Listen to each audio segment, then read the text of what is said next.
ప్రభుత్వాన్ని రన్ చేస్తే చాలు అనే పరిస్థితిలో మన రాష్ట్రం ఉంది సార్. అయితే ఇప్పుడు ఇంకోటి ఏంటంటే సార్, ఈ యుద్ధ ప్రభావం అని లేదంటే చమురు సంక్షోభం అని ఇవి అంటున్నారు, కానీ ఇంకోటి వినిపిస్తుంది ఏంటంటే మార్కెట్ పర్యవేక్షణ లోపం, నిల్వదారులపై చర్యలు, అది ముమ్మాటికి అదొకటి. దాన్ని ఎలా చూడాలి? అదే ఇప్పుడు ఎక్కడా కూడా అసలు మధ్యతరగతి జీవికి సంబంధించినటువంటి సంక్షేమం గురించి, వాళ్ళకి కావాల్సిన అవసరాల గురించి ప్రభుత్వం ఆలోచించే తీరిక, ఓపిక, యూరియా గుర్తుంది అంతే. అంటే అంత ప్రాబ్లం వచ్చి రైతులంతా క్యూలో నుంచున్నా కూడా యూరియా మళ్ళీ వాళ్ళ ప్రయారిటీస్ కాదండి అవి కాదు. నేషనల్ గవర్నమెంట్ ఏం చెప్పింది, మనకు కావాల్సిన దానికంటే ఎక్కువ యూరియా మనకు సప్లై చేశామని విత్ డాక్యుమెంట్ చెప్పారు వాళ్ళు. అంటే ఏంటి, మనకు కావాల్సినంత యూరియా ఉండి కూడా అది బ్లాక్ లోకి వెళ్ళిపోయింది అంటే ప్రభుత్వ వైఫల్యమే కదా. ఖచ్చితంగా పర్యవేక్షణ. ఇప్పుడు కూడా అదే జరుగుతుంది. ఏంటంటే మనం ఎంతసేపు పబ్లిసిటీ ప్రచారాలు చేసుకుంటూ కాలక్షేపం చేసుకుంటా గడిపేయటం, అక్కడ అసలు ప్రజల పరిస్థితి ఏంటి, వాళ్ళు ఎంత ఆర్థికంగా ఇబ్బందులు పడుతున్నారు కూడా మనం డిస్కస్ చేసాం కదా సార్. ఈ మామిళ్ళపల్లి రైతుల సమస్య రకరకాల కారణాలు చెప్పి మీరు అన్నారు కూడా, తేమ అది ఇది అని చెప్పే కారణాలు కూడా, ఆ పర్యవేక్షణ వదిలేయండి. ఇప్పుడు ఇంకో పాయింట్, ఇప్పుడు ఇసుక ఇవాళ ఎన్జిటి నోటీసులు ఇచ్చింది ఆంధ్రప్రదేశ్ ప్రభుత్వానికి. ఎంత అవమానకరం అండి. ఇప్పుడు వాళ్ళు కేంద్రంలో కూడా మాదే ప్రభుత్వం అని చెప్తున్నారు కదా, కేంద్రంలో కూడా మీదే ప్రభుత్వం ఉంది. అలాంటిది ఈ రోజున ఎన్జిటి వీళ్ళకి వార్నింగ్ చేసేటువంటి పరిస్థితి. ఏది ఏపీ ఇసుక విధానం మీద చాలా సీరియస్ అయింది ఎన్జిటి. ముఖ్యంగా చెప్పాలంటే ఇక్కడ కడపకు సంబంధించి ఆ కడపకు సంబంధించినటువంటి కలెక్టర్కి నోటీసులు ఇచ్చారు. సరే, కొంతమందికి అసలు నోటీసులు వెళ్ళి వాళ్ళ నోటీసుకి వెళ్ళకుండా కూడా తెల్లవారులు తవ్వకాల వ్యవహారం అనేటువంటి జరిగిపోతూ ఉంది. అదేదో అక్కడ లోకల్ ట్యాబ్లాయిడ్ పేపర్లకి వాటికే మిగిలిపోతుంది.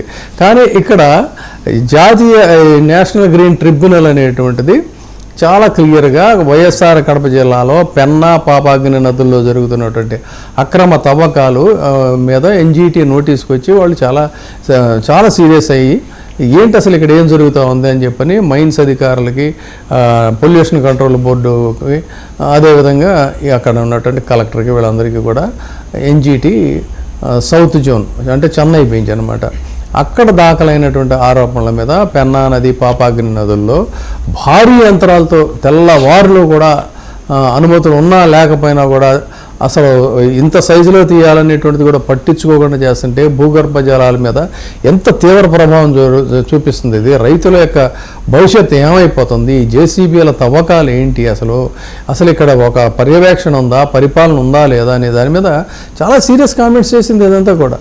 అయితే మరి దీనికి అధికారులు స్పందిస్తారా, ప్రభుత్వం వెంటనే దాని మీద మేల్కొని స్పష్టంగా ఏమైనా రైడ్స్ చేసే పరిస్థితి ఉంటుందా, లేదంతా మనాళ్లే కదా అని చెప్పని మళ్ళీ చూసి చూడనట్టు పోతుందా? అదేగా జరుగుతుంది ప్రతి చోట. సో ఇది ఇక్కడ మనం డిస్కస్ చేయాల్సినటువంటి పాయింట్. ఉచిత ఇసుక అన్నారండి, దీని మీద బ్రీఫ్గా టైం లేదు ఎక్కువ. ఉచిత ఇసుక అన్నారు, మరి ఇప్పుడు చూస్తే ఏమో క్షేత్రస్థాయిలో అసలు ఘోరంగా తవ్వేస్తున్న పరిస్థితి. ఇక్కడ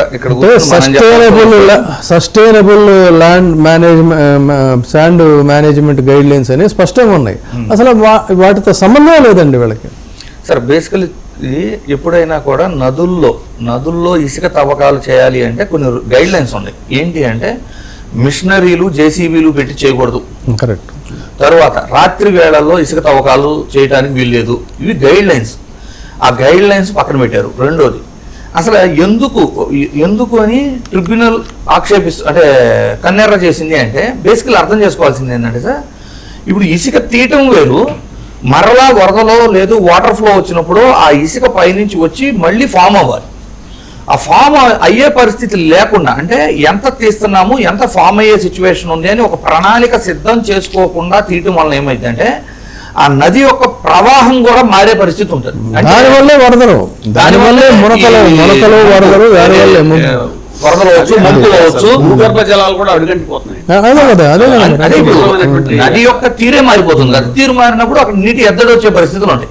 వీటన్నిటి దృష్ట్యా ఇలాంటి ప్రణాళిక ఏమీ లేకుండా అక్రమ తవ్వకాల మీద నేషనల్ గ్రీన్ ట్రిబ్యునల్ కన్సిడర్ చేసింది. అయితే ఇక్కడ మనం ఇంత గొప్పగా మనం ఇంత విశ్లేషించి కూడా చెప్పవలసిన నిన్నే అనుకుంటా జీడి నెల్లూరు శాసనసభ్యులు కూర్చొని అంటే ఎస్సీ రిజర్వ్డ్ కాన్స్టిట్యున్సీలో వాళ్ళనేమో మీరు కంట్రోల్ చేస్తున్నారు, పేపర్ వేస్తున్నారు ఇసుక తవ్వకాలని, మీకు కంఫర్ట్ ఉన్న కమ్యూనిటీ ఎమ్మెల్యేలు ఉన్న కాడ ఫ్రీగా వదిలేశారు అంటే నేనేం ఆయన మంచివాడనో ఆయన అడుగుతుంది ఏంటి, నాకు కూడా ఫ్రీగా వదలను నేను కూడా తవ్వుకుంటా అని అడుగుతున్నాడు. అసలు ఏ జిల్లాలో కూడా టాస్క్ ఫోర్స్ అనేటువంటిది లేదండి, మైనింగ్ పర్యవేక్షణ అనేటువంటిది లేదండి, GPS ట్రాకింగ్ అనేటువంటిది లేదండి. సో దానివల్ల యథేచ్ఛగా అక్కడ మైట్ ఈజ్ రైట్, ఇది ఒకటే పాయింట్. ఎవడు బలంగా అయితే ఎమ్మెల్యే వాడు ఎంత కావాలంటే అంత తవ్వుకున్నోడికి పంపుకున్నంత కనీసం మన రాష్ట్ర అవసరాలన్నా తీరుస్తుందంటే అది కూడా పొరుగు రాష్ట్రాలకు వెళ్తా ఉంది. సో ప్రజలైతే చూసి అర్థం చేసుకోవాల్సిన పరిస్థితి ఉంది. ఇది ఏంటంటే ఇది ఏందో నదిలోనే కదా తీసుకెళ్తుంది, మంద కాదు కదా, మన ఇంటికాడ కాదు కదా అనుకోవద్దు. ఇది రాబోయే రోజుల్లో ఆ చుట్టుపక్కల పంటల మీద నీటి ఎద్దడి అండ్ నది ప్రవాహం తీరు మారటం అండ్ ముంపులు వరదలు వచ్చే పరిస్థితులు ఎన్నో కారణాలు ఉంటే కానీ గ్రీన్ ట్రిబ్యునల్ అనేది అంత సీరియస్ అవుతుంది. సో అది అర్థం చేసుకోవాల్సిన పరిస్థితి ఉంది. ఇదేదో మన ఇంటి ఇసుక కాదు కదా అనుకుంటే డెఫినెట్లీ మనమే మళ్ళీ అనుభవించాల్సి వస్తుంది. చూద్దాం సార్ ప్రభుత్వం ఎలా స్పందిస్తుందో. Thank you very much sir. Thank you. చూస్తామండి 1990.